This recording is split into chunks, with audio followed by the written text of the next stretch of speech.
Hello, hello. I am Pretty Bird. I am Uh, too. Yeah. yeah, okay, so I don't know what music that second one was. But together we are Pretty Sweet. Welcome to Pretty Sweet Distractions, where we speak unfiltered about life, love, poetry, and prowess. Sit back, relax, and enjoy the distractions in the form of open discussions and artful words. We do have a few little rules, talking points, whatever. We are grown up people talking about grown up things using all the grown up words. So if you are easily offended, this may not be your bouncing tea bag, cup of tea, or whatever floats your boat. We like to have fun, poke fun, and generally have a great time. So if you're down to be distracted, come hang out, call, chat, like, follow, share, leave your opinions on our opinions. Click on the hearts and show us some love. We have live streams every Tuesday and Thursday at 10 p.m. Eastern, and you can listen to us live on Facebook, YouTube, and X, um, aka Twitter. Tonight it's a little bit different. It is a story time show. So it is cruel summer. Summer love, no school, daily adventures with friends. Summer can be amazing. Unfortunately, it can also be cruel. Sweltering heat, boredom, and bad decisions can make for interesting stories. So tonight, everyone is welcome to call in and tell their stories of a cruel summer. And while our usual format is talk a bit, read some poetry, talk some more, all in between, there's no poetry tonight. It's just anybody can call in willy nilly and tell us their stories of a cruel summer. If summer was cruel, if people were cruel, if the heat just kicked your ass, whatever it is. So take it away, sweet. Oh, we're going to start. Okay. Well, first off, I have stories, and I am infamous for a winter vacation story, which is the Granny Panty story. But we're talking summer. So let's get into summer vacations. I don't know what it is with the insanity of my beautiful family, but we have crazy, crazy vacations. So we'll start with okay. I'm not really sure. We'll start with the craziest one, I think. So we were moving. So this is not really a vacation, but a summertime story. We were moving from Iowa, where my dad was in college, and he was going from he had graduated from college. We were going to go move back to Ohio, and it was I believe like just the end of June, first part of July, somewhere in there. And we had stopped overnight. We have big U-Haul, and my brothers were with my dad and driving the truck, and me and my little brother were in the car with my mom. And so we got out. We were swimming. Everything was great, and we went to bed. And then the next morning we get up, and someone had stolen the U-Haul, like taken it, gone, nowhere to be found. So we're left there with absolutely nothing. All our furniture was gone, all the suitcases were gone, everything was gone. Nothing. We literally had the clothes on our back.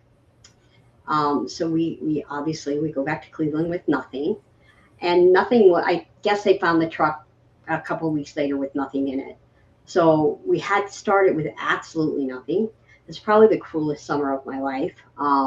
We ended up staying with a pastor of some church, um, which was one of my dad's very good friends. But we were shoved in this little tiny house above a church. Um, we had nowhere to go. I was handed clothes I had never seen. Um, just it was chaos. Uh, it was also the summer that Elvis Presley died, so my mother was so depressed.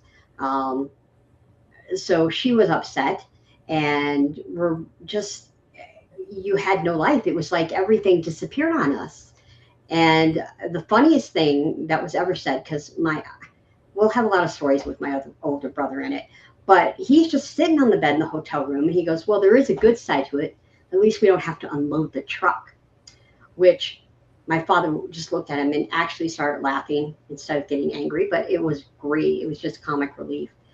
So that was a cruel summer because I ended up not having anything in my life that I was familiar with, not a stuffed animal, not a toy, not anything. And I wasn't very old. So it was quite a shock. And your parents are unstable, everything is kind of gone. It was just crazy gone. So that was one of the cruelest summers I think of my life. I mean, it sounds traumatic, but I was surprised you jumped right in. I was going to be like, let's say hi to Rack and let's say all the I start with a story. which is Hi, Rex. perfectly fine. Rack Oh, is not here right now. He just it disappeared again, so he'll be in and out all evening apparently. okay. Um, Me and family trips. We didn't really have a whole lot of family trips. We don't have a whole lot of family trip stories. Now I did go on vacation most summers, but my father kind of hated the city, and my mom loved the city. And the only way she was going to go and hang out in the middle of um, any kind of nothing to do island, she was going to need some city time. So at one point, we started taking two of them. She would take the girls to New York. He would take um, my brother to the islands. And then after about 3 weeks, we would join them down there and stay for another 3 weeks. On a good year, it wasn't always that long. And but when he was little, my father wanted nothing to do with him. So he was being potty trained. He was a little bit older, like still young. He was like maybe four. So he was already potty trained, but his bladder wasn't very big. And so we're roaming through the city, and we had just seen uh the symphony in the park, and I forget the name of it, but we were just there like in Central Park listening to all the fabulous music, and we're making our way back to the subway, and he had to pee real bad, and so he went in front of a car and somebody's brownstone whatever, and just peed as it's trickling down to the bottom, and I'm just like, oh sweet Jesus. And my mom was like, keep watch, keep watch. I'm like, I don't want nothing to do with you people. And she's dying of laughter. My sister's dying of laughter. I am fully mortified. But you got used to it quick because he would christen all the garbage cans and everything else because he was like four. Just whip it out and go, because by the time we find you a bathroom, the day's gonna be over. And I'm just like, I can't pee like that. She's like, no, but I bet you wish you would. You could. I'm like, gee, thanks, mom. But there is that. So, little itty bitty stories. Okay, so um so I have a story. I think I've told this one before, but not under Cruel Summer. So here's the thing. We would go to Coney Island. And it'll be my mom, me and my sister, and a bunch of friends that she grew up with because she grew up in Brooklyn and all the things. We would go over there. It would be a whole day of whatever. And so we were hanging out with one of her childhood friends, and he had two sons, one that was about a year older than my sister, and one that was about a year older than me. And me being the freaking nature I am, we're in the top floor of this brownstone in Brooklyn. It's not a penthouse, it's Brooklyn. And there was a dog, a tied up dog in the backyard. It's like, it's a puppy. And so I'm like, I'm gonna go and say hi to the dog. And my mom's friends looking at me like, no, no, that's not your dog. We do not touch the pit bulls. And I'm like, you do not touch the doggies. I touch all the doggies.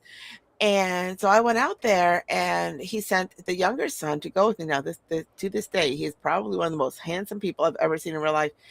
And so I go down there, and I'm petting this dog, and he's standing up by the door because there was a stoop in the back as well.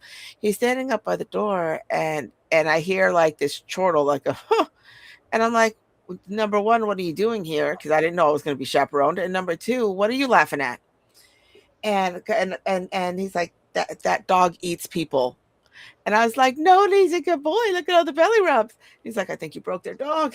And I'm just like, no, because I have a thing with animals.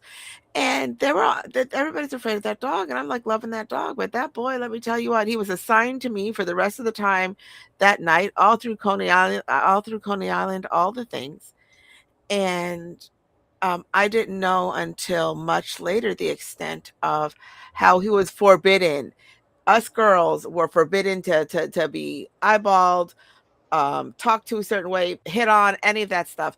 I mean, he was hot, and I was sitting in that back seat, and I'm like trying not to fall asleep, but also want to lean on the shoulder, and they had to move me because I was sitting next to him, and so they put my sister next to him, which meant she had to be in the middle, and because she was just like, "Get me the fuck out of here," and I'm just like, "Oh." He's like, "You do not look at her. I see that face. Don't look at her that way." And I'm just like, what? Who's he looking at? What the hell are you looking at? Because I'm completely oblivious to everything. So I didn't know until far too late that apparently I was beautiful. I was like, by hotness. Like, yeah, I would have had a very different life. I shit you not. He was a good looking guy. Funny addendum. Fast forward, a couple of decades, and apparently he lives in the next town over from me, which is really kind of like just the same place because it's the name of the town that my kid still goes to school in. It's just not right where I am. So within a 10-mile radius, and I was just like, oh no, we will not run into each other here. Fun stuff. Yes. Okay. So, like I said, we like to go and do things. One of the things we love to do was camp. We camped a lot. Um, so we there was this one time we were at this campground, and I don't know what age period or whatever, but my brothers were out at the campground and they were playing baseball because baseball was a big thing. Um, and they decided to use tire rims as bases. I don't know why, but my brother, my second oldest brother, he thought it would be a good idea to slide headfirst into one of the bases, tire rim, and he bit off his tongue. That is not So, okay. no, not okay at all. So my other brother is just screaming that, mom, mom, mom, mom, come here, come here, come here. And so that wasn't necessarily such a cruel summer for me, except that we spent so much time at the hospital. So I didn't get to swim and I didn't get to do anything. And vacation was kind of cut short from what I remember because I was little again. And I just remember the other brother just screaming his head off, and just the blood and all of that, and having to take my brother to the hospital and get his tongue back on. And that's not the only body part well, I am personally involved one summer in taking off a body part of my younger brother, where we were coming in from the house because it was raining really bad and thundering and lightning, so we were going to go in the storm shelter. Now the storm shelter had a long um, entryway, so we would put it up above our heads and then drop it. Well, I didn't know my brother still had his hands on the floor, so because you're supposed to make sure everybody's hands are inside. Well, he had his one hand on the floor, but I didn't know that, so I dropped it, thinking he had his hands below the stairwell on the floor. He didn't, and I took his finger right off, his pinky finger. Um, so that was funny because, well, it wasn't funny at the time, but all I remember is him just screaming at me like, "Put my finger back on! Put my finger back on! Put my finger back on!" And my mother just handing me his finger in a bag of ice. Hold this while we go to the hospital. So I'm just, in the back seat with his finger and ice, and he's screaming about me giving him back his finger. My mom's just driving, as casually as she can, and I've got this finger in my lap, and I'm just like, this isn't right. This can't be right. How are they? I could not figure out how the doctors were going to put his finger back on. And he's got this big towel that's starting to turn red, and he's crying and he's screaming. And I'm trying to figure out, A, why is he not dead with all that blood? And if he isn't going to die, or maybe he's going to die, I was so upset. And all I could do was scream at him. And I'm like, oh my God, they're going to put me in jail. All these thoughts going through my head. Now, granted, I sound like a narcissistic, crazy person because my brother is the one that doesn't have a finger. But eventually they did sew it on. But, still to this day, he'll show it to me because it's kind of funky and flat. and he'll go, "You did this to me," and so it's kind of a running joke in our family that I kind of hurt him. How old were you for that story? I think I was probably about 7 or 8, and he was probably about 5 or 6. Oh, Yeah, we were very young. oh my goodness, Rack, you're back. I Is he? I see him. I did see him. I don't see him. I see him. I don't see him. saw him, and then I didn't see him again. Okay. Hello, are you with us, Rack? We miss him. I mean, it looks like he's here. I just don't know if he can hear us. Yeah, that's true. Well, just pop in whenever your stuff comes together. Yeah, just start talking. Oh my goodness. It's funny because I hate summer. I've always hated summer. I'm not a big fan of summer. And it has nothing to do with, I mean, because when I was young and could sleep for 13 hours in the heat of the day, and I grew up with an in-ground pool. So, if it was summer, I mean, it was not refreshing because it got the full heat of South Florida sun, and so it was tepid at best. And so it was, hot. It wasn't hot tub hot. It was just the it felt like you were walking into a pool of sweat. It was not refreshing. But it's different to at least jump in and then get out and have it feel like it's cooler and any semblance of breeze. But it is eternal swamp ass. And so I'm not a fan of summer when I was younger because it's all heat and extreme heat and 100-degree plus, and it's you move slow, and everything that you didn't think could sweat can sweat. Then as I got older, and I was alone a lot in the summer because of uh, my partner's job, and being alone with 4 kids when they might blow themselves up, like, it was a lot. So I'm not a big fan of summer. But my best summer stories are like these little snippets of time. Like, my friend drove a beater. I don't know what kind of crappy, old, stinking little hatchback car this thing was, but there was plywood on the floor, and if she drove through a puddle, our feet would get wet. And because there was holes on both the passenger side and the driver's side, so, we had to, if it was raining and and we could not avoid the puddles, we would be totally soaking wet from the ankles down because it would come in and go out and come in and go out, and it would go squeeze out of that wood hard. So these are the stories of my summer, or the day that my friend stole her boyfriend's car. It was also a beat up thing. We were going to drive to Miami. Now, I was 14 years old. She was 14 years old. Neither one of us had any business driving this little fucking car that you had to start with a screwdriver. And so the one of the radio knobs fell off, and I threw it onto the dash, or she threw it onto the dash, and the vents on the dashboard were broken because it was old, and so it kind of went down there. We're like, oops, my bad. So we're driving in the middle of nowhere, and we had never been this far. We did not go to Miami. We had never been this far. We were maybe 15 miles away from the house, or from our town. And we're down there in Davie somewhere, nowhere near the end of the county, much less Miami. And all of a sudden, the car starts smoking. So we pull into this parking lot of a Denny's, and we're there. We're like, oh my God, oh my God, oh my God. And it's like a cartoon. I'm trying to get out of the car, but I can't undo my seatbelt because I forgot how the seatbelt works. I'm like, I can't get out. I can't get out. And she's like, get out. You're going to die. She's trying to yank me with my arms, and I'm stuck to the seatbelt. And the more she pulls, the less I can undo the seatbelt. I'm like, leave me alone. And so I get out of the car. And I'm like, turn the car off. Turn the fucking car off. Because we're 14, the car is smoking. She doesn't bother to turn it off. She's trying to pull me out through my seatbelt. So she turns it off. We end up going in Denny's and grabbing some food, to which the waitress is like, did you two drive here? I was like, yes. Like I thought we looked up, much older than 14, but she was asking. And so it stopped smoking, and it was smoking bad. There was smoke inside the cab. There was smoke everywhere. Oh, And so I'm like, I'm not calling. Are you calling? I'm not calling. Are you calling? This is before cell phones. I'm not old. Shut up. And so we ate, and everything settled down. It wasn't hot. It wasn't doing anything. It had a chance to cool off. we turned the car back on, and we just let it idle there for a minute, and it didn't smoke. So we tried to make our way back home, except for we didn't know where home was.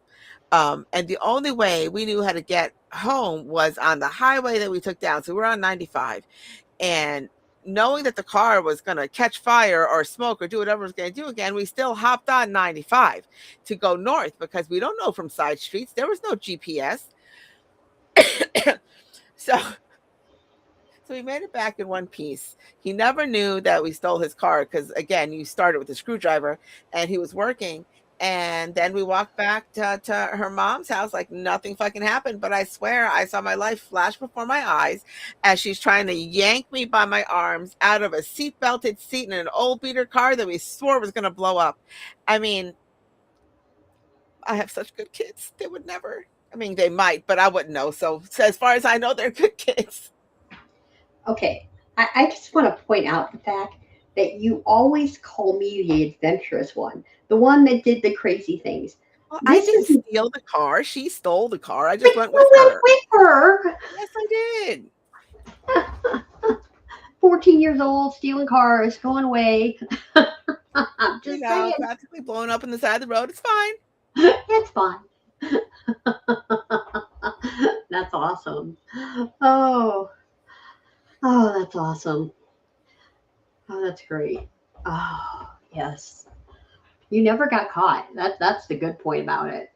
Oh, Yeah, yeah, no, I never got caught. I it was okay, so this is end of school year, beginning of summer. I and I've told this story. I feel like I only have like 5 stories that I recycle. But so it's funny because we used to do the youth group at this church, a church that I did not attend, but I liked their youth group. One because it was a bunch of teenagers on Monday nights, and two because the youth pastor is hot as balls. I'm just saying, and so I went there, and it was hot, and I'm assuming it was like May, so not yet summer. I'm telling the story anyway. So we decided we didn't want to go. We didn't want to be there. It was sleepy vibes. I'm not, Jesus Jesus can wait till next Monday. It's okay. He understands we need a break. And so it was me, my sister, the one who stole the car, and this other girl that we knew both from youth group and school. And so the four of us decided to not go in, and we went down the street that it was on, like they were on a side street. So we took the main street that they were on, down past the high school. And I think I was 16 at the time, 15. I don't know, probably 15. So you go over the bridge from the high school and you get to this old folks community that it's like 10,000 elderly people that get bussed everywhere and complain about everything. And then past that, a little ways, you get to the booby trap, which is the closest strip club to my house, which was way miles down in the middle of, once you cross that bridge, it's not the same town. I am just saying. So there we were, and the bouncer is like, where do you people think you're going? Keep in mind, I had braces, and one of the other girls had braces, and my sister had just gotten hers off. And so there's zero chance in hell we looked old enough to be, dropping trout for people for money. And so we're there, and we're like, just just let us in, let us in, let us in. And he's like, not night tonight, not tonight, dolls, but you, pointing to me, we're having open auditions tomorrow. You should come back. And I was like, "Oh, really? Oh, thank you." I'm so fucking flattered 'cause I'm a moron that I'm like, they think I'm pretty enough to be sure. It has nothing to do with being pretty, but I'm from the neck down because my mom skewed us weird. I'm thinking I'm not that girl, and nobody in real life wants to see me naked. But okay, thanks. And and so instead of going to church, we went and you know could have become a stripper. Apparently, I'm not a heathen. not at all. Just there you go. I think Rack is back. Rack and Tour, can you hear us? Oh, You're having a horrible time with your phone tonight. I can't hear a gosh darn thing, but it looks like you're connected. So hopefully you're connected. Just, bark like a dog. whenever, if we're talking, we or you don't have to bark like a dog, but you can make a sound to let us know that when everything is situated, because I'll keep asking, but you know, sometimes I forget things. I'm just saying. I like it. I like to bark like a good dog. Um, okay, so we can talk about wildlife in my family because we like to interact with the wildlife. Um, my family like to go on vacation. We like to be together. So there's a couple of stories, and one is my brother who had the problem with the tongue. We were out hiking with we are just doing a hike, going up a mountain, and um, so he's up at the edge of the mountain. It's kind of like not like a real big mountain. It was more like a hill, um, but it was steep. And all of a sudden, he's rolling down the mountain, down the rocks, down everything. So he fell off the mountain. We don't know how, but he did. So See, okay. yeah, he eventually was okay. But I don't know why this guy just kept getting hurt on our vacation. It was like, what's going to happen to you this time? So yeah, he just was he slipped or something. He rolled down the mountain. I know it's not funny, but it's funny now because again, here we are driving, taking care of my brother. But yeah, he didn't break any bones or anything, which was amazing. He just had lots of cuts and bruises, and he was really sore for a few days. So that's one story with the wildlife. The other story we were driving in a van, and I was with my mom and my aunts this time, and um, all of a sudden we had like this deer sit across the front of the car. Like we're driving, and instead of like jumping over the car or we didn't hit the deer, he's like sitting on top of the car, like on the hood of the car. It was freaky as hell. Just so weirded out. So the deer like rode with us for a couple miles before my aunt could like move over to the side of the road. And like the deer's just staring at us, scared the hell out of, I'm sure the deer is so afraid of everything. So my aunt gets out of the car and, tries to get the deer off the car. And my mother's like, don't move the deer, don't move the deer. And eventually the deer got off on his own, but it was hilarious. And then we have the buffalo because my uncle and my father are as dumb as you can be. You know how you always make fun of people that, go near the buffalo, don't get near the buffalo? My father was one of those dumb people. Not dumb enough to like go right up on them, but dumb enough to be too close to them. So there was a herd of buffalo way, way, way, way, like a mile and a half away from us. And my dad's like, oh, I want to get a little bit of pictures. And he climbed over the fence, and we're like, no. And my uncle climbs over the fence to get my dad and tell him, no, you got to come back. Now the buffalo are still like a mile away from them. And my dad just walks like 500 feet past the fence. And he's got his long camera and he's taking pictures of them. All of a sudden, these buffalo come running towards my dad and my uncle. And I'm telling you, buffalo can clear a mile in like 3.4 seconds because my dad and my Oh, uncle are absolutely. hauling ass to get to the fence. And these buffalo are like on them. And we thought, wow, they're going to get trampled. My aunt and my mother are screaming their heads off because all you see is dirt. You just see the cloud of dirt and hear the thunder of the buffalo. And we're like, oh my God, run, run, run, run. And my dad barely made it over the fence.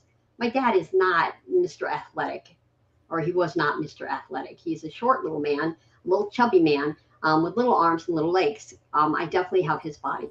Um, my mom, tall, beautiful. So it was really funny to watch the little, marshmallow man try to outrun the buffalo. Thank God he did because he would have been killed. But yeah, that was a lot of fun. So running amok with the wildlife, that's another great. few vacation stories I have is just watching my dad and my uncle try not to get run down by buffalo because you're not supposed to approach the buffalo. FYI. Oh yeah, no. The first of all, they're ginormous. Second of all, they give no No. shits.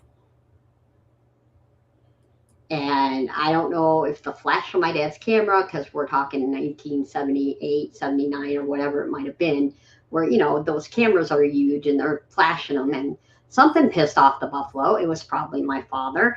And yeah, no, not a good idea.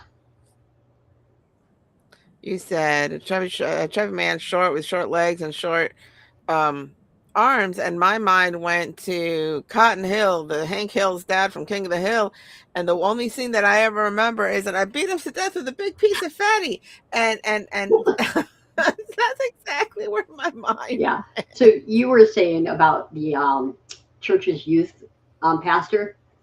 My church's youth Hmm. pastors and all that were my parents. So yeah, that was never fun. No, they actually picked a young guy. He was 24 and he was good looking. Then he ended up being on TV with his um twat of a wife that was horrendous. Horrendous.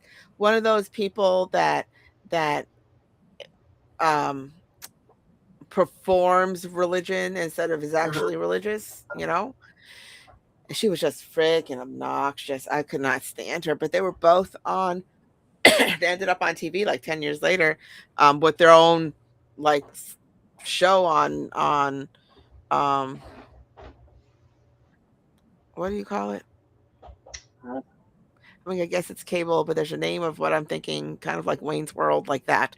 And so I don't know anybody that actually watched it, but I was like, oh, he grew up nice. He still looks good, and she still looks like a freaking twat. She was horrible. She demanded that she sing all the songs by Oh, herself. yeah. So they gave her a microphone, and she couldn't sing, but she went full Tammy Baker with a spider Oh, um mascara eyes that with the full non-waterproof let it drip and until because I'm not an asshole. I literally got her a brand new Maybelline waterproof mascara, the old type one that's pink and green, the packaging that you can wash off to save your freaking life. And I was like, this will stay on through anything, even those tears. I think at that time I was 16 and I gave it to her fully honest of here you go, because I felt bad. I did not realize that that's what she wanted to yeah, look like. I was like, no, I got you. Here you go, girl. yep. Hello. Oh, go ahead. And go ahead. No, go ahead. No, you go Oh, ahead. hello, Penelope. Welcome. How are you?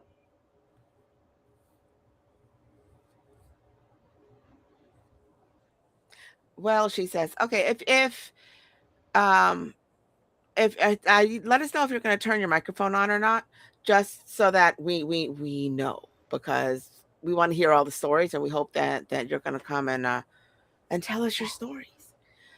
But it might be oh, that's fine if you don't have a mic. It might be easier. You can stay here. Where I don't want you to think you can't stay here, but it might be easier because this platform can be a little glitchy to listen to us live, and you can chat with us live on Facebook, YouTube, and Twitter. Just look up Pretty Sweet. That way, it's a lot easier. You don't have to deal with this unfortunately glitchy studio. But if you're fine here, we're happy to have you. So I'm not kicking you out. I'm just giving you options. Kuna Matata.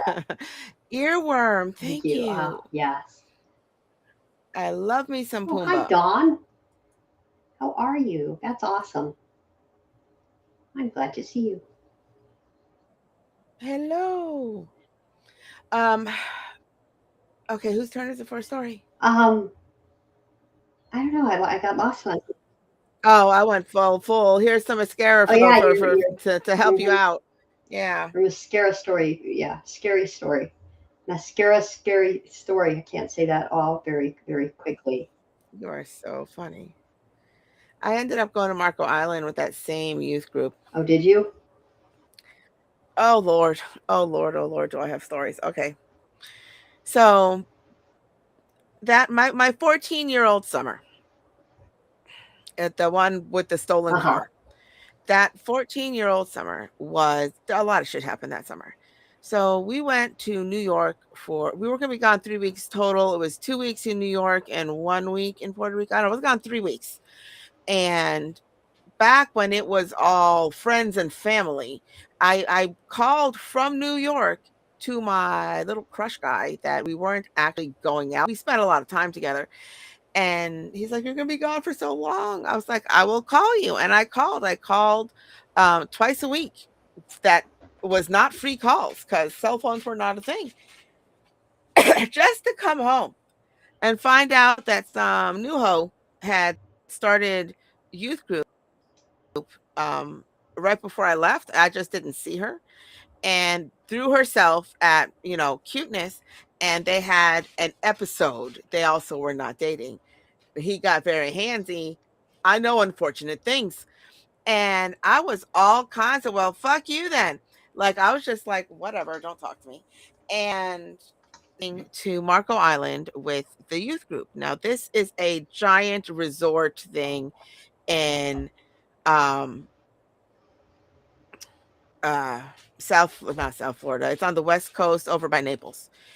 And so we all stayed in one ginormous uh hotel. It's a full functional resort. And so we're there. And my friend, the one who sold the car, with we had there were four girls and one adult chaperone in these suites. And so she was in one suite, I was in another suite. I think 30 everybody. And so, we had plenty of time to do things. We all had a key. We can do all of these things. We went to um, ride the giant tricycles on the water and all of these things. Sweet Jesus. Girls are cruel teenage bitches. Never in a million years. I am not cruel. I'm sitting there minding my own business, stuck in a room with people I don't even want to talk to because all my friends are elsewhere. But my friend, my bestest friend, was in a room with that girl. Now that girl apparently was a slob, and but listen, at 14, I also was a slob, so I don't give a crap. But she would just leave her underwear everywhere, and when I say leave her underwear, apparently it's crusty and disgusting, Ugh. and she would leave it everywhere. It's like, why do people want to tell me about this girl's vagina? I mean, he told me about her vagina. My friends telling me about the crustiness out of her vagina, like, and I can't unknow these things. So in this summer, I almost had a boyfriend. It would have been my first boyfriend, but then I don't have a boyfriend because nobody's telling my and now I think that he's gross because I find out that she's gross, and I want nothing to do with anything. This is what church taught me. That's all I'm saying. Did you talk about Jesus? No, I do not remember any time we had any kind of ministry anywhere on that church trip. It was a bunch of teenagers in bikinis. Not one of them. I do not bikini. And everybody out there laying out unsupervised because there were no cell phones. Ah. And I was just like, oh, all right then. And it was stupid expensive. And we didn't even have to eat meals together because we had meal passes for the restaurant. So we would eat whatever, but these are the only meals we got per day. So if you wanted more than that, you had to pay for it. I'm just, it's a good thing that I did not grow up with hoish tendencies because I probably could have done all the things with all the people because we were fully unsupervised. Want to know why? Because the grown-ups, including Miss Twat Waffle herself, was cool with the mimosas, not watching anybody drown in the beach. I am just saying, my heart was broken that summer. That's also the first time I did anything petty, and his little brother had a crush on me. And his little brother was my age because he was a year older, and his brother was about 3 months younger than me, but he was in the grade after me. So he was the original cute guy, and there was me, then there was someone in the grade after, but he was still very young minded, the little brother. And so he would actually chase me, like physically make me run. and he's all giggly, and I'm just like, whatever. But I was super giggly because the second that I saw the cute boy's face be all like, what the hell? I ate it up. No, fuck me, you. There you go. But I'm not a bitch. It's fine. No, never. Funny story.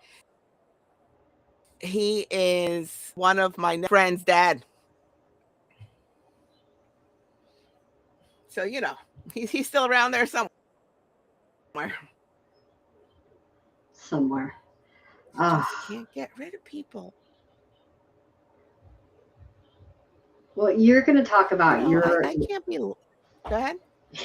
I was going to say, you're talking about your stolen car, or this car you stole, but nobody knows about until Okay, tonight. I did not steal it. I was a bystander.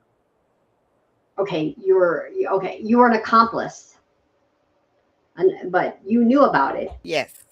I was an accomplice, but I didn't know about it.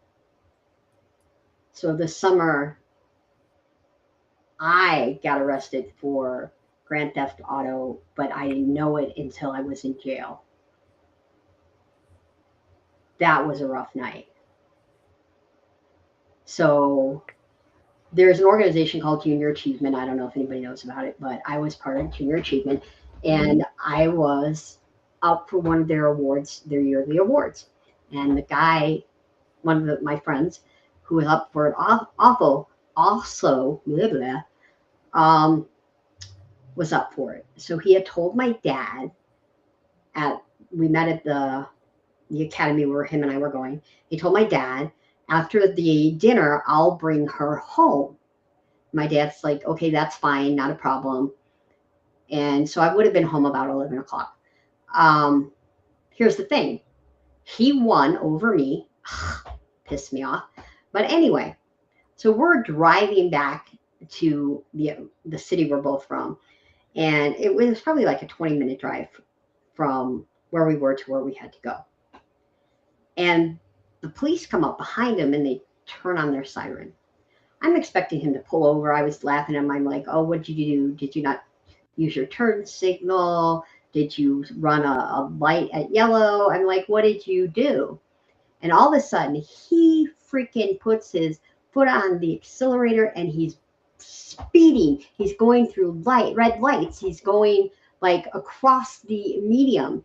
I mean, I'm like, what the frick are you doing? I can't even understand why he's doing this. And finally, he drives us into a field, like boom, boom, boom, boom, boom, boom. And I'm like, oh my God, what are you doing?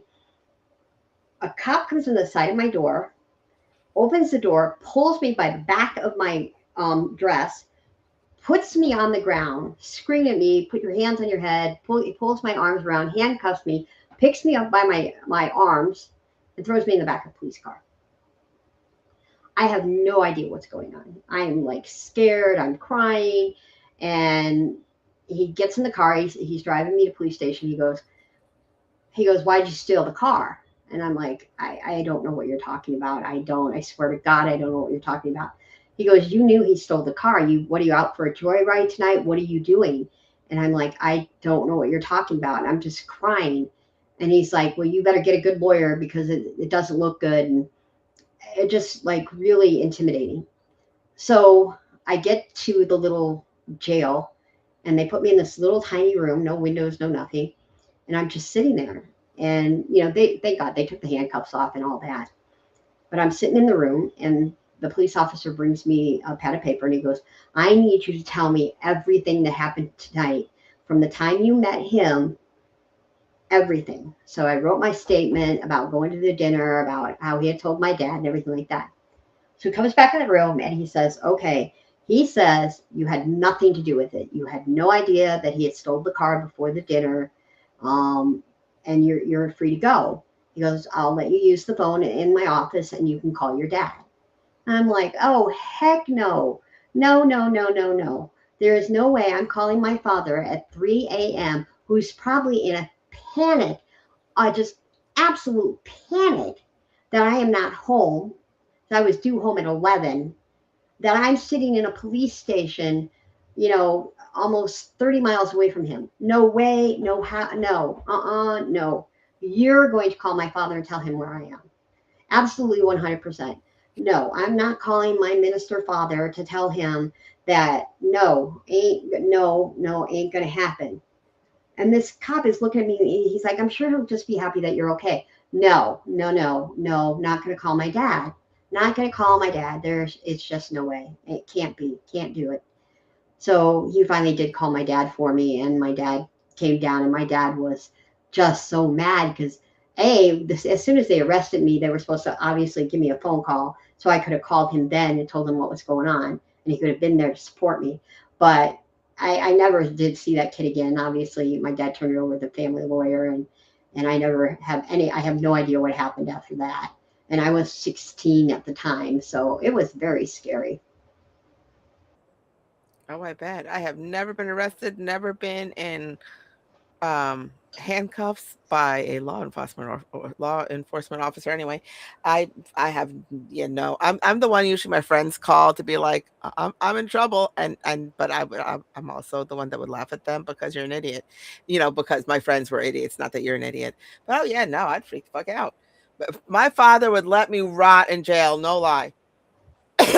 Not that he would let me rot, but he'd be like, "I'm not going there now. It's the middle of the freaking night. She can stay there until morning. It's fine." Thank God my dad. Well, that's what I mean. That's why the police had to call and tell my dad everything, not me call, because I swear to God, he would have just hung up. You're where? Click. I'd be like, no, you need to call. Because I swear, that's what I figured he would do. He would like hear me and I would be like, I'm here at, Parma Police Department. He'd be like, you're going to stay there. He would not listen to another word. Yeah. So that was fun. Yeah. Oh my goodness. So you have I do. stories. I also have the tornado stories, the summer of the tornadoes. So there's two tornadoes, both F5 tornadoes, which are the biggest tornadoes you can get into. So 4th of July, we're sitting above Lake Erie. So we had my house, and then there was like a little bit of woods, and then you would go down a big hill. There was a freeway, which never get caught crossing the freeway because Dad gets really mad, and so does Mom. And then there was Lake Erie. There was the beach. So you're supposed to go down the street around the bridge, go under the bridge, and go to the beach. But we used to cross the freeway until I actually saw a little child hit, and then I never crossed the freeway again. But so we were sitting on the beach watching the fireworks, 4th of July, and all of a sudden, my dad grabs me by my upper arm. He grabs my little brother by his upper arm, and he's like, "Run!" He's just screaming, "Run, run, run!" And you can hear it. You can hear that tornado come off the water. And he's run, run.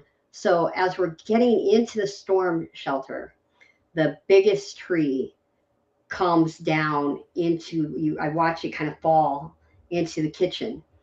This tornado took out our garage, took out the huge oak tree in our backyard. It took the solid steel. My mom's clothes, she would hang clothes in the backyard. So these things were like, I don't know, 10 yards apart maybe, and the clotheslines were on them. And if you take pretzel, and there's twisted pretzels, one bent, all they were like twisted, like swirls of ice cream, and they were straight and they were swirled all the way ice creams. One bent to the left and one bent to the right, but they had swirled like ice cream cones. It was, I'll never forget how I could not figure out how the wind could bend solid steel like that, just like in twirls, and one went right and one went left. It was crazy. So yeah, that's one of the scariest moments because you could just hear it. And we just got into the storm. I mean, just in time, right before that came down inside the house. So yeah, that was an amazing 4th of July. I'll never forget that. And then we were out camping again because, like I said, we like to camp. and there was a tornado warning, and we got up in the middle of the night, and this they're driving a truck through the campground, and they're grabbing people left and right, just grabbing them and throwing them in the back of the truck, throwing them in the back of the truck, and you could hear that thunder, that tornado coming, and they just throwing kids in the back of the truck. I literally was picked up and thrown in a pickup truck, and they're racing us toward the storm shelter at the campground. And I don't remember much of that other than the ride in the truck and being thrown into this room with like 60 other people. It was very hot. Um, I do remember the next morning when we all got out of the shelter, um, there was the water, there was like, I don't know, 10 inches of water on the ground. And there was this little pup tent floating on top of the water. And they made us kids go back into the shelter because obviously they thought that the person that was in the tent had passed away or was dead or had drowned. But for according to my father, they went over to the pup tent, and they unzipped it, and the guy just walked out. He walked out of the tent. He was like, "What the hell happened?" He slept through an F5 tornado. Nothing happened to him. He was perfectly fine, but he actually slept through it. And it was crazy. He got up out of that tent like he could not believe. And he had been pushed by the wind almost all the way across the camp, just by the wind, just been pushed. So he was very lucky, but he slept through it. I don't know how he slept through that, but yeah, he slept through it. Oh, I'm glad. So Okay. it's crazy. So I mean, yeah, I sleep through hurricanes all the time. I mean, when storms put you to sleep, it's not hard. yeah, But yeah, that's lovely. I mean, it's different than being tossed around outside because that's you would think that you would wake up, floating. But I'm glad he yeah. wasn't dead because that would No, be a not at different that would all. be a different story. Yeah, that would have been a bad story. No, not at all. I mean, there was this real quick. So we were traveling at night, and my dad had to slam on the brakes, right? And all of a sudden, my grandma's teeth come flying down the aisle of the motorhome. It was the funniest damn thing because they almost hit my dad in the head. That was funny. I think my mom and I laughed for a half an hour I can see that. because first off, she shouldn't have gone to sleep with them in her mouth, but she was like in the back of the camper or back of the motorhome, and she was just kind of sitting there falling asleep, and he hit the brakes and they come flying right out of her mouth, like just through the aisle. It was like flying teeth, and they almost hit him in the back of the head. Yeah, yeah, you had to be there, but it was hilarious. My mind went right to the old commercials for Super Polygrip. It was so funny. Oh my goodness. Yeah. You know, I'm trying to think because Florida is so hot that it's hard to determine what actually happened in summer, you know? It's craziness, Okay, even crazy. the last time I was down, I was just down in Florida in March. Okay, just down when I was visiting you. I had been out in the sun. We went to NASA, right? So this is because people like me or the gods like me. I had gone to bed early. While I was asleep, my brothers were out on the patio sitting by the pool, and a snake came up from the pool, ran across their toes and into the house. I had not stayed up that night and didn't go out on the patio with them. And they had been giving me a hard time about not going on the patio. And I'm like, guys, I can't do it. I'm really tired.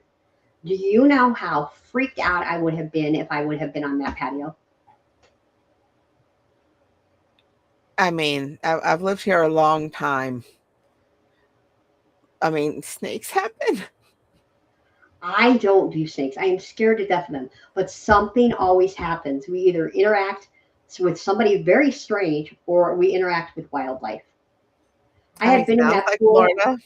I've been in that pool almost all day, off and on, because I love to swim. And literally, a snake had come jumping out of that pool. I can't even imagine me being awake that night.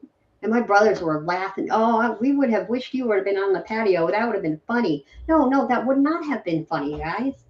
So, yeah. But my one sister-in-law didn't like him either. She was screaming her head off. And I looked at my husband. I'm like, what? I wonder what's going on out there. And he's like, I don't know, but don't worry about it. Went right back to sleep. I mean, I don't like snakes. I don't. Um, but you get used to things, you know? I just because we don't end our family vacations because even now my brothers and I, every few years, we get together because we live apart. So we get together and try to have a vacation together. Even though, as for some strange reason, we're like the Brady's and get cursed, we still always get together and try to have a vacation together. So, whew, I don't know what's happening, but I'll always have stories. Well, that's a good thing because Yes, stories are memories. yes. Brack, stay with us. Stay with us. Stay with us.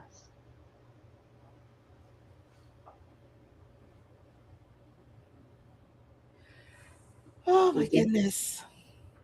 Is he back? No, he's, yeah, it looks like he's back. Let me let him in. Was here a second ago. Rack, can you hear us? Pun man, I'm missing you tonight. Pun man.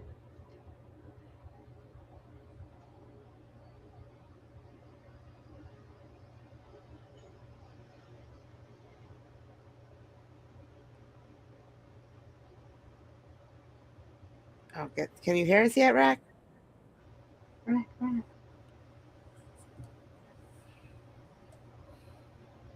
So This I'll is get my driving dad me. in trouble. We were visiting Washington, D.C. one year, and there used to be a street in Washington, D.C. where prostitution was legal. One street.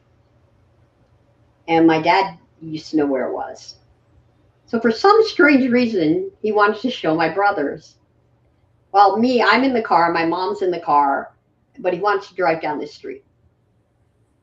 And he was saying something about, oh, look at that one. She's even wearing a Christian cross. And my mom is like, where, what do you mean? He's like, no, that blonde over there, she's wearing a Christian cross. It's right there. This woman had to have the biggest boobs on her. And the cross was up. And my mom was pissed. Oh, yeah, I guess you could see that cross on those, couldn't you? So, yeah, that was funny. I don't know what my father was thinking. But yeah. So there you go. That's not a happy night in the summer. I don't know why you would do that, but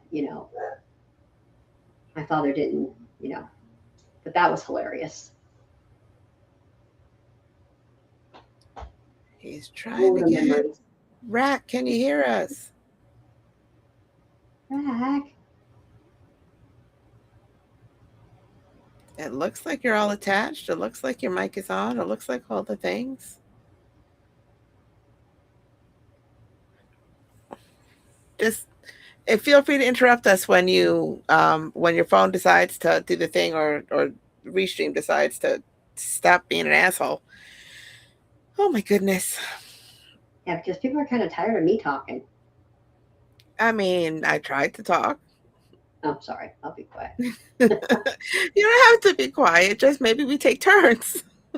I know this. Usually you're the one talking all the time. Well, I try, but you're like, oh, wait, one more minute, and I'm like, okay. And so I figured you're on a roll. You do the thing. Okay, I'll be It's quiet for a while. you don't have to be quiet. It's just I'm just teasing.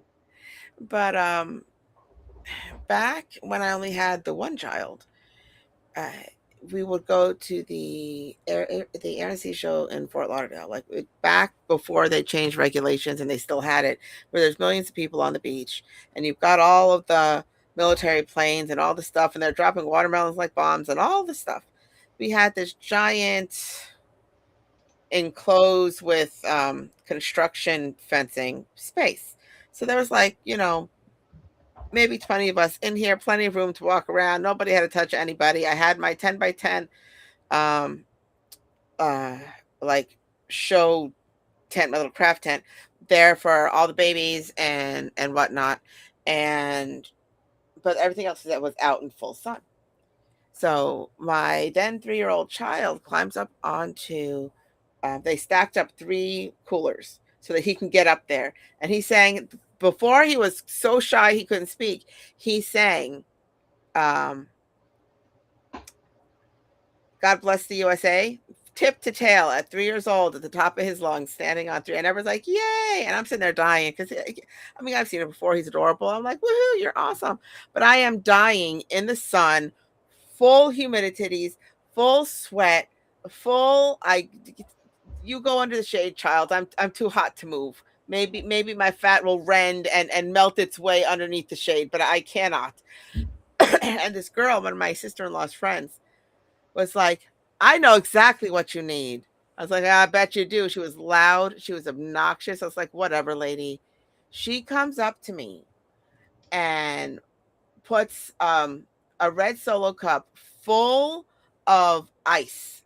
She literally pulls my top out and pours it into my chest. And I'm like, what the? Oh. Because I tell you not, probably one of the best solutions for heat I have ever had in my entire life. She goes, it works, right? I was like, you are my new best friend. Because first of all, I was like, why are you touching my titties?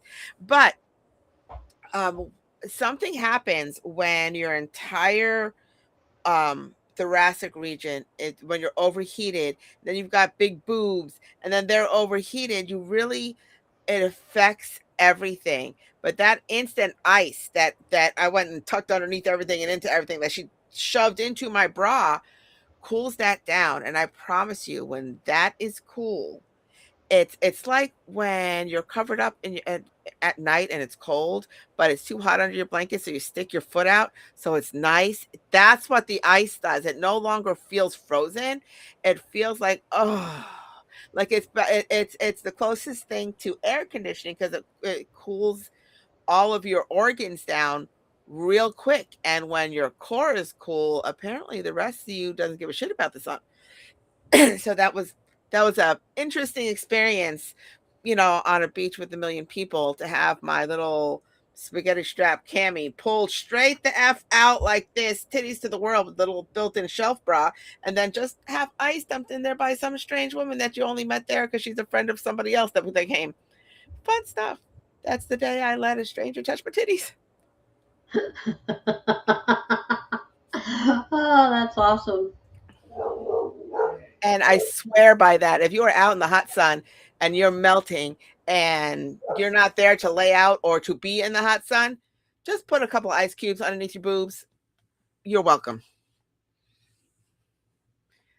Rack, can you hear Yeah, You us gotta yet? say grab cities. You've been hanging out here for a while. There you are. Hello. He is real. Because I swear people think that No, if this is the first time listening to the show that you don't exist. Because we're like, is he here? No, he's not. Is he here? No, he's not. But you're here. but you said Hello. the magic word. He showed up. Titties. I'm assuming that's the word. Yes. I'm So, Rack, you got a summer story for us? oops, oops, connection lost. No, you're here. We still hear you. Or we did. He was there. I heard his voice. He still looks like he's there. Yeah, he does. Oh my goodness. Restream is playing havoc with us.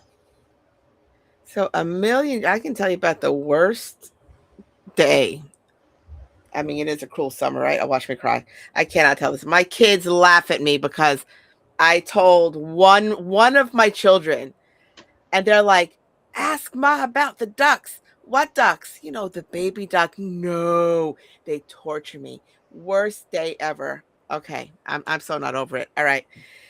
So it's July 7th, and I know it's July 7th because it was the day of the hotel party for two of the people that I work with. We had uh the guys hung out in the one room across the hall, the girls hung out in that room. So in that room was me and two other girls, but then we had a party where everybody came and there was alcohol on both sides. The doors were open. It was just this whole cross hallway thing because both because two one of the guys and one of the girls their birthday was on the 7th, so I know it was on the 7th. It was a Saturday, so I had to work. So I also need a lozenge because I am fully losing my flipping voice. Give me 1 second. um whew, yeah, because my voice is going to disappear here in a minute. It's already doing its changey thing, and when I say it disappears, I mean I will sound like i I literally just flung that lozenge across the room and I don't know where it went. Oh no. Oh, for Pete, did you hear it fly and land? Yes. I heard That it fly. it's unfortunate. Bam. Oh my goodness. Okay, so I'm on my way to work. I'm trying this one more time. I swear, I feel like I'm going to be sick forever. Oh, it's been rough Yeah, on you. it really has. Okay, so I'm on my way to work. Now, I was supposed to work from like 9 to like 6. And I had already put all my stuff in the room and all that stuff because we had already checked in early because cute girls get privileges and we were all young and two of us had big boobs. So we got to check in real early. And then I went to work. Now here's the thing. On my way to work, it was rush hour traffic, and which you don't think on a Saturday, but it's rush hour for different reasons. Anywho, so I'm going down the side street because it's the quickest way to get to the street where my job was at. Well, there was a lake on one side and a park on the other. So nobody's stopping, nobody's stopping. Everybody's going, everybody's going, everybody's going. It's bumper to bumper, but we're going at a steady rate, right? And then I see it. There's this whole family of little ducks and a mama duck. And the mama duck jumps the curb, and five little babies jumped the curb, and this one little baby couldn't jump the curb. She couldn't jump the curb. She couldn't jump the curb. Now I saw this in between the bumper of the car in front of me and my bumper. And I hear ka-chunk. Oh no, it's bad. It's not just the ka-chunk. It's the fact that when I looked in my rearview mirror, its little wings and its upper half of its little body is like, ah, and the rest of it's flat onto the ground. Watch me cry. And then it got ka-chunked by the car behind me, so that didn't last long. But I was hysterical. Hysterical. In the next 5 minutes, I got to work. I couldn't stop crying. I clocked in. I couldn't stop crying. I'm standing in my position. I couldn't stop crying. My boss is like, go the fuck home. Okay. And I swear to God, I can't. I'm surprised that I'm holding it together. Probably because I can't speak and I've got lozenge issues. But it is the singular worst thing I have ever done. Is half flatten a baby duck. The amount of pain that thing must have been in, I can't. So that was like the worst thing. So they sent me home. So of course I go to the hotel because there was a party that night. I needed to cry it out and put cucumbers on my eyeballs. So yeah, that my kids torture me with, they mention ducks to me, and that's the thing. Now I don't have a problem with ducks, but they like to see me freak the fuck out. And so yes, they remind me of that day that happened decades before they were even born. Oh, I'm sorry. Yeah, That horrible, isn't it? sounds awful. Yes, it does. I would be just like you. I would be so upset. Just so upset. Oh yeah. Oh my God. Yeah, that would be very torturous for me too. Just like I chopped off my brother's hamster's head. That's always bothered me for my entire life. So, Do I want to know? well, it wasn't my fault. It was my fault, but it wasn't my fault because they built a hamster cage. I mean, there was four hamsters. They built a hamster cage, and you lifted up. It was like a stand-up cage. Now, instead of putting it on the table, so you would look down in the hamster's cage and get the they made it like a high rise, and you would take it and you take the plexiglass and you pull the plexiglass out. Well, in order to make sure the hamsters were all in there, you'd have to push the hamsters to the back of the cage and then drop the door. Well, I pushed the hamster to the back of the door and dropped the door, but one came running out and I chopped his head off. And I cried and I cried and I cried and I cried and I cried and I cried. And then my father changed the way he took the hamsters out of the cage. Well, there you go. Yeah, no, that this is how trauma is born. My sister's bunny tried to kill itself. Well, it did kill itself, but I've never seen a bunny do that. It was in a bunny cage, and I don't know if you guys have ever seen a bunny cage. It's got like chicken wire in the front and the back, and it's got like um a wafer board on the two sides, and like then a wooden frame. Okay, so it didn't get out, but it was trying to get out. So it ate its way through the side and got its head through, but didn't. But the hole that he bit wasn't fully bit all the way through. Like there was a big sharp flap of it that was just he pulled it inward, and then when he went to go get out, it closed up. And so he Oh, basically, oh yeah, it was a little bit bloody, not full blood, and he was just there, head out, body in, couldn't move in any direction. But this show took a bit of a turn. My bad. yeah. Well, not really. This all happened to us as younger people in the summer. Yeah, but Yeah. I started it with the duck, and now it's all the dead animals. So we've all killed animals. Well, I told you my family's always running into wildlife. So yeah, I chopped my brother's finger off, but that, now I'm up to killing animals. I've just progressed. Well, I Uh, bet. yeah, it's okay. Or the summer I started the house on fire. I've done that. OMG. My mom did. Well, my sister fell asleep with the stove on and burnt down the kitchen in another house. So that was fun. It still has a burnt wall to this day because apparently people are too lazy or too cheap or too whatever. I mean, it's been decades. There's no reason for it to still be black. My mom was having her little church lady group over, and she asked me to go start some tea. Again, I'm a baby. I'm a child. I was no more than 5, 6 years old. It is not my fault. My mother decided to keep plastic Tupperware things on the back of the stove. Okay? Put the teapot on, and I turned on the back burner instead of the front burner, and I walked away.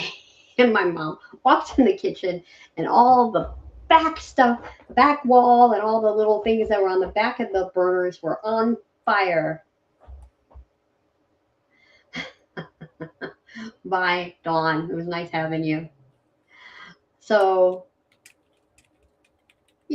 how is that my fault? Yeah, I You was should lighting my recognize. grandfather's cigarettes with a full-on lighter and taking the first puff when I was 5 years old. Yeah, there are some things It these gave adults me have to fire. take responsibility for.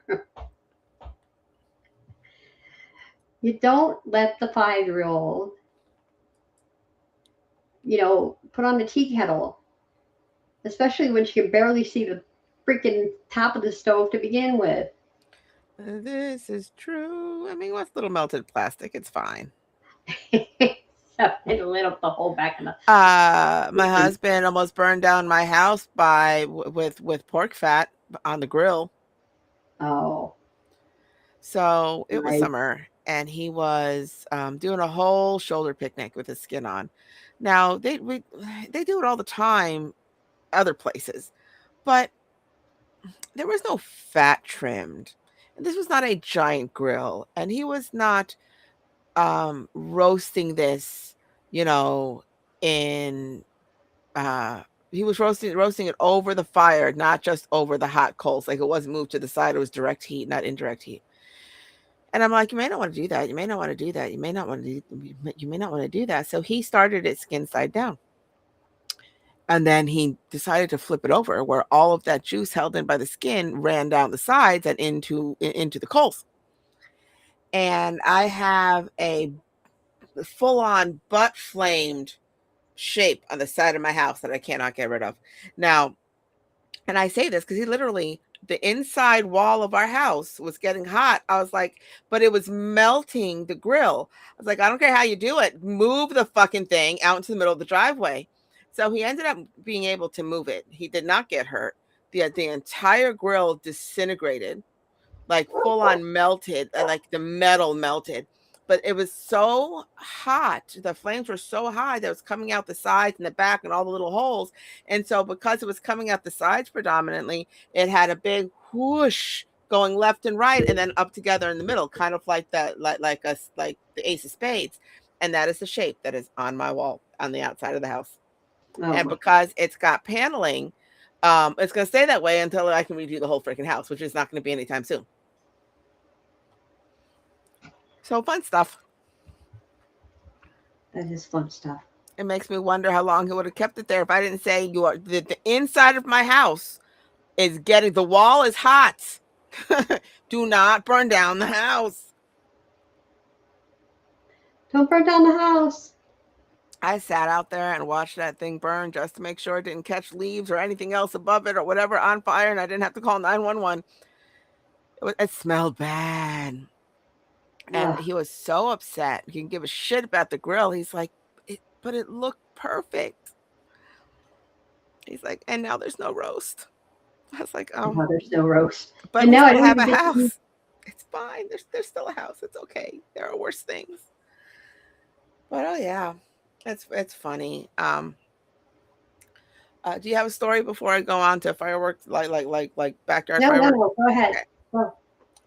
So one of the few 4th of Julys that we had together before he decided to actually shoot fireworks professionally for the 4th of July, we had a big family gathering. Now, my parents' house, they live in a cul-de-sac. They're the only house directly facing the cul-de-sac. And they have a big easement on the side of the house. So that's the gathering place for all the things. So we had a big old barbecue. And we had a lot of our friends over there. My sister had some of her friends. You know, we had our family. We were over there at my parents' house with a bunch of people, all the chicken, all the things, right? And Mm-hmm. it was the second year that he had gone down to Dania to the fireworks place that does fireworks and Christmas, literally only July and December. I don't know how they stay in business. And everything was buy one, get two free. So because he got them in like, you know, April or May or whatever for that sale. And so he had like 20,000 firecrackers, like these big giant rolls of thousands of firecrackers. I think each one was 5,000, and he had 4 of them, or 5 of them. It could have been 25,000. I don't know. I'll ask him. It's probably bigger than that. And he strung up some clothesline between 2 trees, and he just kind of draped all of these, unwound them all, and draped them all over the place. Now the problem is that we went to go see city fireworks that started at 9, and then traffic, and it was down by the water. So we didn't get back home till like 11 something, maybe even closer to midnight. And he's just like, let's light the firecrackers. It's fucking midnight. So he lights the firecrackers, and the cops get called, and we're in the cul-de-sac, and it's still going. We had time to light it, be obnoxious enough that people called to complain. The cops came over, and it was another, I don't know, half an hour after that they actually stopped. You couldn't see anything because there was no air, so there was no wind, so it's just sulfur smoke. Just it looked like full on fog. The cop is in the thing going, that's a little excessive. He's like, yeah, I thought it was gonna go a lot faster. And he's like, yeah, no, but the cop stayed there so that, not to make sure everything was okay, because you can't stop that. There's nothing you can do that's going to stop that. Once it goes, it has to go till it's done. He did not get a ticket. He did not get a warning. But the cop stayed, because once it got to be a ridiculous number of minutes that passed, he wanted to see exactly how long it would take. And 2, so that people wouldn't keep on calling and send the cops. But yeah, no. Where my husband, his friends, my dad are out there in the cul-de-sac, while it sounds like machine gun warfare, because it's That's a lot of hilarious. pow, pow, pow, pow, pow, pow, pow, pow, pow, as loud as can be. And because there are no buildings and then there's a canal, it echoes from what's across the street. So it sounds like that double whammy. So because it's got the kickback. And I'm just sitting there going, somebody's going to jail. It's fine. And but no, he's just like, that was ridiculous. Please don't do that again. And walked away just because he had never seen anything like it. And it kind of made his 4th of July. But oh yeah, fun fucking stuff. Let me tell you. Oh my God. But That's crazy. he's been I blowing mean, himself up since he was 15 years old.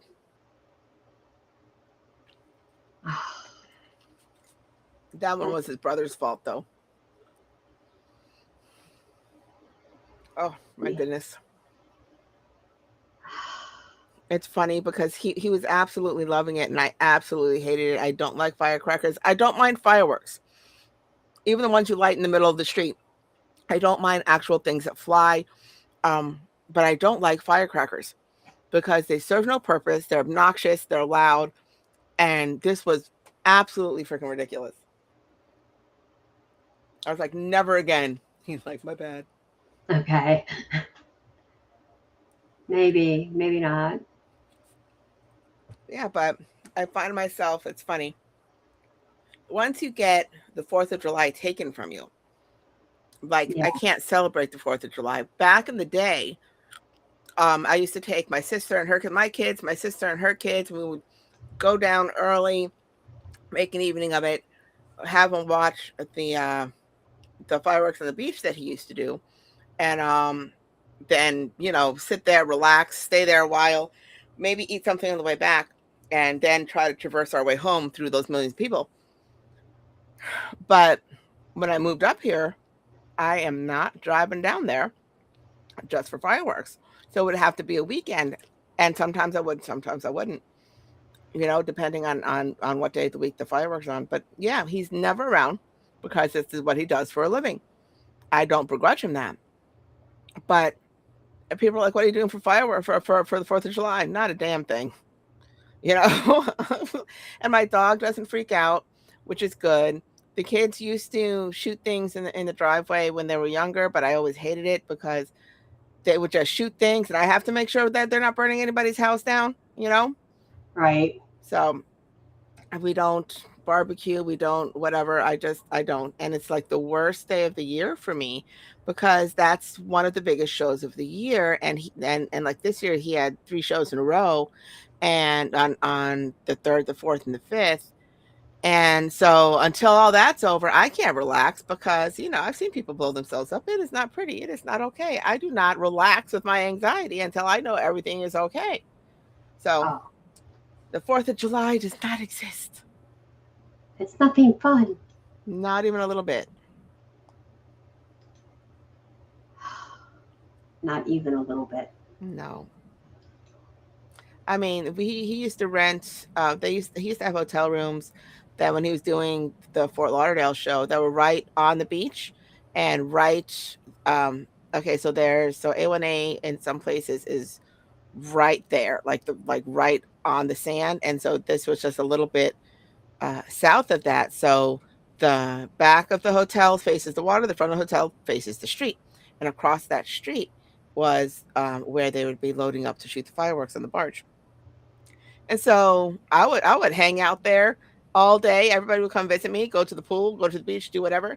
And I would sit there in the AC with the curtains open, the whole wall of curtains, and I'd be perfectly happy watching the fireworks with takeout. I'm good. But that only happened a few times because once you end up having a shit ton of kids, I'm like, oh, because I couldn't leave all 4 of my kids at my parents' house at the same time when they do not play nice together, when they're all together cooped up. But I do miss those days because everybody would come to the hotel room, and then they can go willy-nilly to the pool or to the beach or to the whatever and still have the AC of the hotel room. And it was nice that everybody would come to me because I'm the one that lives far away. So I was always one that had to drive to them. So I was like, oh, everybody loves me because that's what love feels like. I'm just saying. But yeah, he hasn't even made it back from the 4th of July yet because he had baseball games to shoot for. Fun stuff. Yeah. Yeah. I also lost my niece on one of those 4th of July's. My niece went out with his niece, and she's 2 years older. And she's a party girl. She like knew all the things. She like lived her best life. She knew all the places, all the things, could drink anybody at the table. And so she hijacked my niece, who was about as innocent can be, and then didn't bother to call me when they did not bring her home for dinner. We were all supposed to go out to dinner, and I didn't see that girl till like midnight. And my sister was like, "Well, where'd she go? I don't know where she is, because there were no cell phones. I don't know where she is. I don't know where anybody is. I don't know nothing. We almost called the police. It was not okay." Yeah. Everybody has to have some bad influences in their life, or not bad influences, but Oh no, bad influence. Well, bad influence, bad party tendencies. I mean, not for nothing. She went to college, got her degree, did all the things. She's, not everything is bad influence, but those party tendencies when she was young, oh, they were not good. Rephrase, they were not good for my other niece.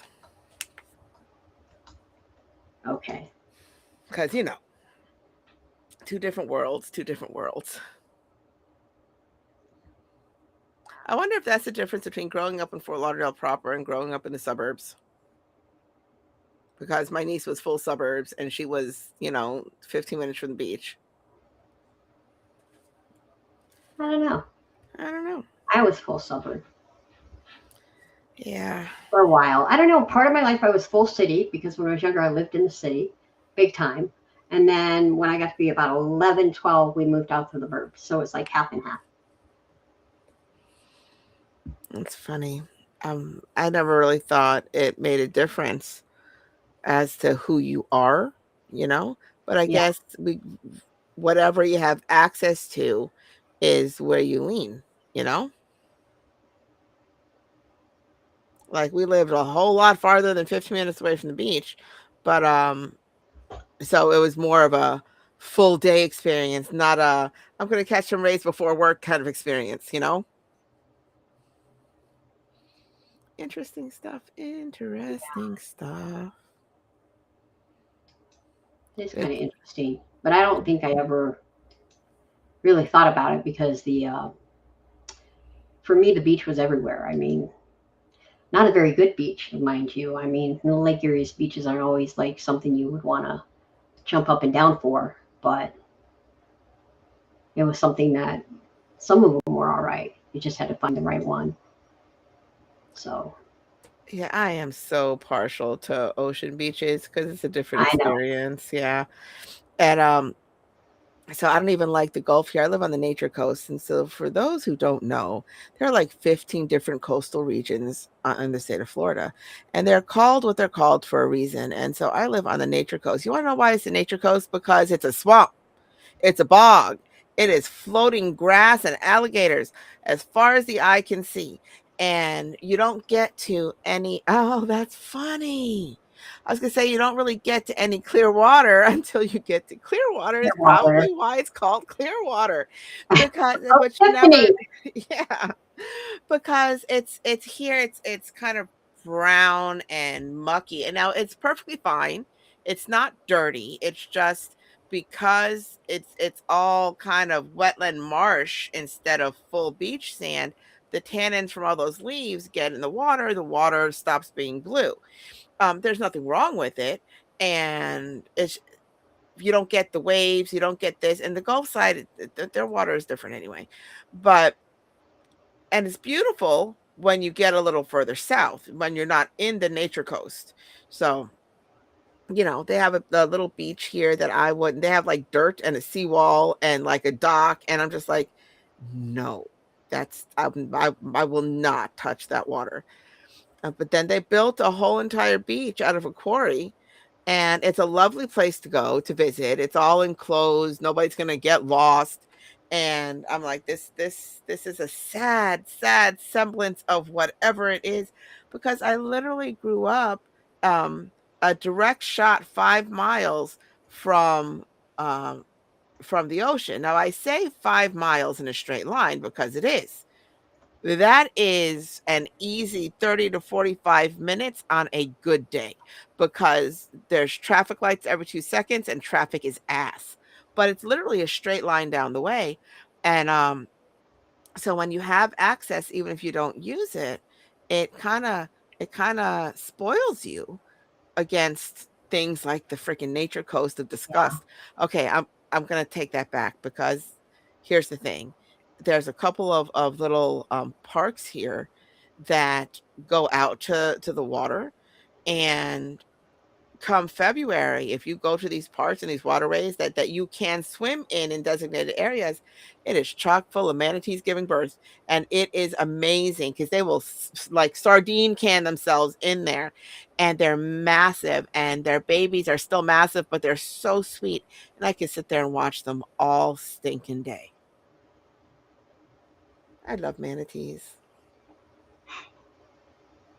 I love manatees. Yes,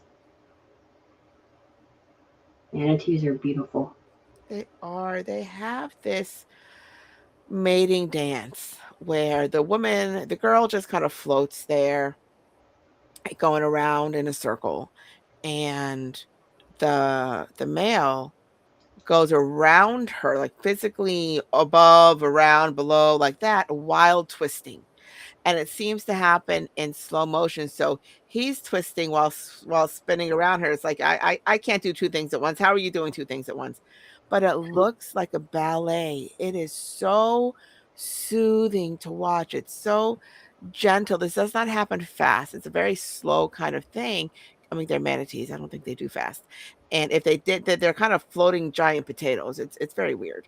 And I like lost like who knows how much time looking at the manatees at the local zoo here because the side view for the manatee tank is inside this air conditioned with cold mister, cold misters on you. It's in a cave. So it's shade. They've got the cold misters and it's blowing full on AC and it's got benches. So I was in there. I didn't realize that everybody else was looking for me because I said, I'm going to go see the manatees. And I just didn't stop seeing the manatees and they didn't think I would still be there. So they were looking for me everywhere. And I'm just enthralled by these manatees mating dance, doing pretty ballet things that remind me of the hippos and tutus at the end of Fantasia. Oh, you know what? You're right. I never looked at it that way, but that's funny. It was absolutely beautiful and mesmerizing. And it never even occurred to me that much time had passed and that people, thought I was dead in a ditch somewhere because I don't do heat well. But yeah, there is that. That's awesome. So there's this whole flock of turkeys the other day. I was taking Drew somewhere. Who was I taking? Well, that's going to drive me stinking nuts because I haven't really gone anywhere. No, I went to go pick up Nicholas, and we're driving back through all the little butt cracks of the county. And I was like, that's a whole flock of wild turkeys. There's like 15 wild turkeys. And he's like, you're going to hit one? I'm not going to hit anything because, they like to, Right. duck. Anyway, and so I was like, careful, they fly. And he's like, they fly. I was like, yeah, turkeys fly. Wild turkeys around here, they fly. And he's like, weird. And I'm like, why? It's a turkey. It's a bird, Right. It's bird. Yeah. But I usually only see 3 or 4, maybe 6, but it was like 14 of them. That was like a giant flock of turkeys. Turkeys are funny. I will never forget the first time I saw a turkey here in Colorado, like just running wild. I was like, it's turkey. A turkey. How do you get a turkey out? It was like the funniest thing to me because I'd never seen a wild turkey and I got laughed at, like totally laughed at. But my partner had never seen a lady or lightning bug. So when he went back east, he was enthralled by ladybugs. He just sat there and watched them and watched them and watched them. So it was crazy that he had never seen one. And I thought that was just crazy that no one. I had never seen one until July 3rd, when my kids were little. It's my first actual 4th of July alone with the kids. And I was sitting outside because they were already in bed. And I was like, the heck is that? And they flash so that they're not on all the time. And then so they look like they're floating little fairies. I'm like, oh, isn't that nice? And they just hovered around me wherever I went while I was out there. And I was just like, all right, y'all need to go find your mama because you're not following me inside the house. That's insane. Because no. But I had never seen one. Probably because when you live um where there's a lot of people, A, you can't really see them. B, outside looks different, you know? Right. And with that much light pollution, you'd be lucky to spot anything.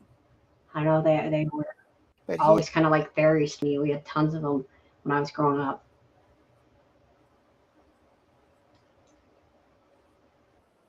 I am partial to lightning bugs over the word firefly. I mean, I like fireflies, but I'm a lightning Yeah, bug me too. girl. Definitely a lightning bug girl.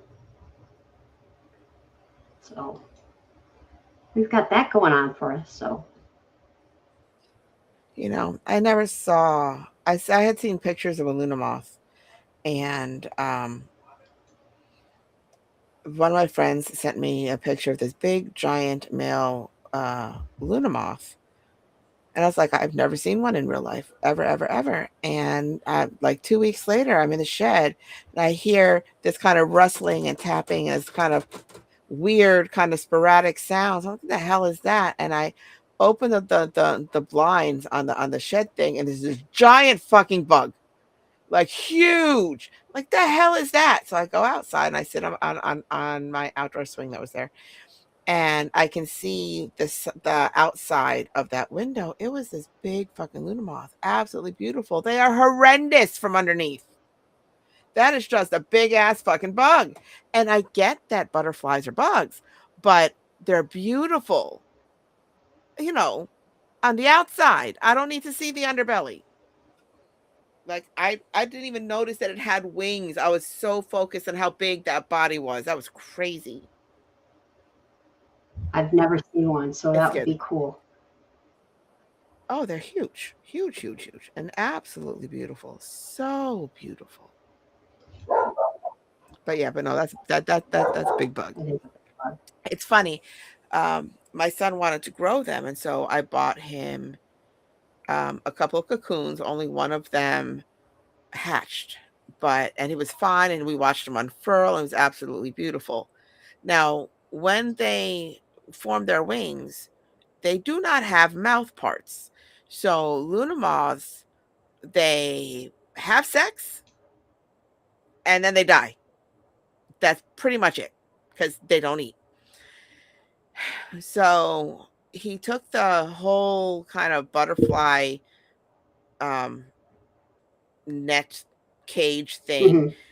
and he put it on the porch. He was out there watching it. He's like, you know, smell the nature, smell the nature. The damn thing lost its fucking mind. And his wings started to get a little bit frayed, so he just let him out. I swear to you, they can tell there's a female around for miles and miles and miles. And he was just like, I need to get me some. And so before he completely broke his wings, shattered himself, and died for nothing, I was like, please just let him out. And he did. And he went zoom to wherever that girl was. Wow. Like he was perfectly fine in the house, perfectly fine in the house. The second he got a whiff of the outside air, he's like, I smell coochie, gotta go. It was crazy. It's like he lost his mind. Wow. Yeah.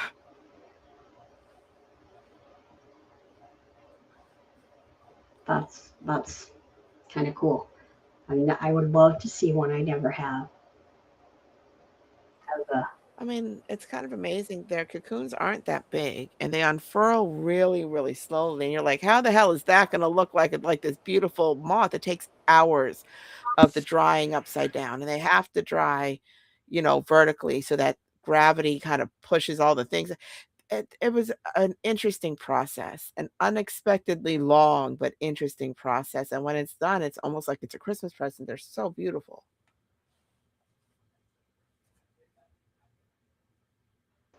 What's also like I think really pretty in the summer is butterflies, but we're losing butterflies, so I don't know what the hell that's all about.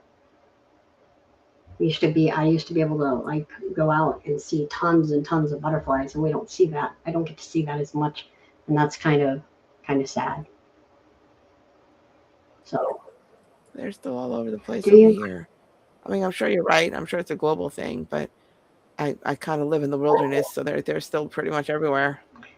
Yeah, I don't get to see them as much, so that's really sad. Do you want to do any kinds of announcements for what's coming up? Yeah, we can Okay. do that. So on Tuesday, we have a negative self-talk. Give me one second. Negative self-talk can feel like a heavy, chaotic load to carry. It's crazy how crushing and overwhelming those internal, critical thoughts can feel. Pushing through is difficult, but can we find a new way to process without beating ourselves down? That is on Tuesday. And on let me see, Thursday, it is Alien Life Forms Flashit um, Fiction Poetry. So all I need you to do is write.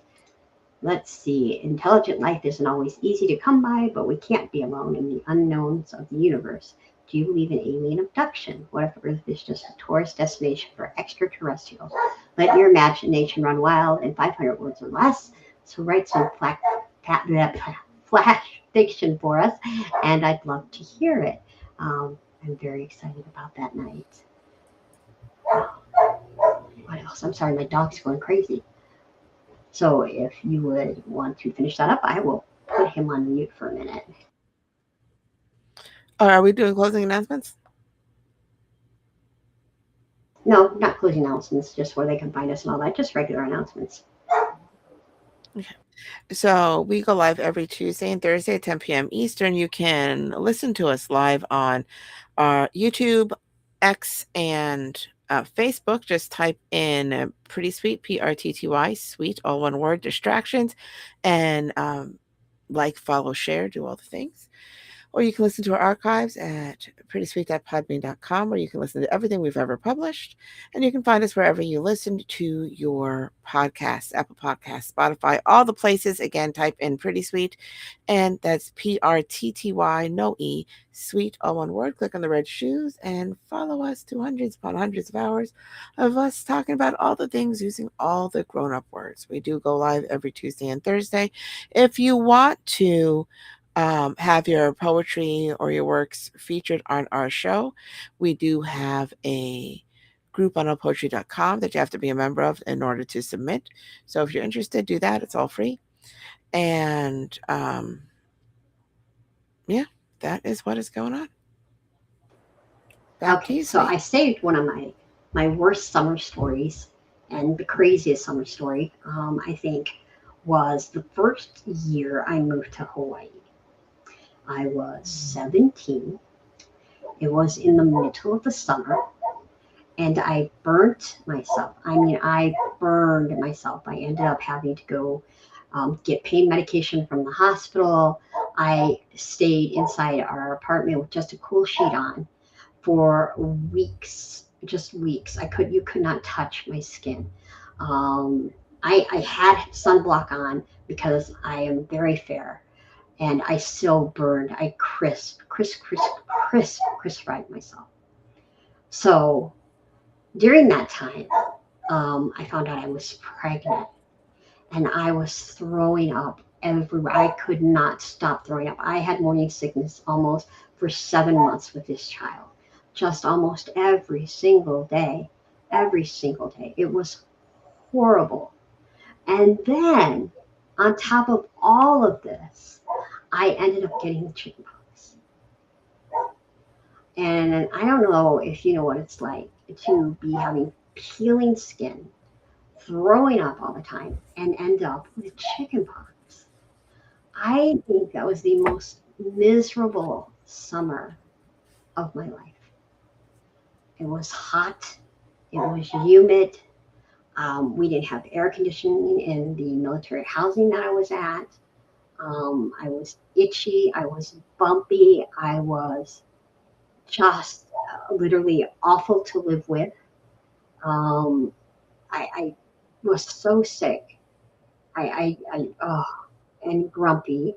And then my partner at the time ended up going to, they had maneuvers in, I think it was Korea. So he was gone for like 45 days. So I'm by myself. I don't know anyone hardly at all. And I couldn't do anything. It was just the worst summer. So I'm a baby myself, 17, pregnant, chicken pox, living away from my family um, in Hawaii, which if I was done all that, it would probably have been a beautiful thing. But I actually have scars on my body from that burn. And it was awful, just awful. So that I think is the worst, cruelest summer I have ever been through was that summer.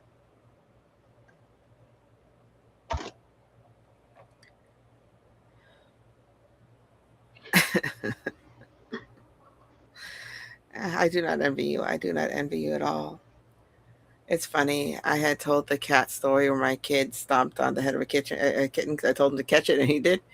And that happened last week in June. That's a whole mess of shit. And then I was pregnant with my last one. I was on bed rest, had to send my kids away, which is not fun.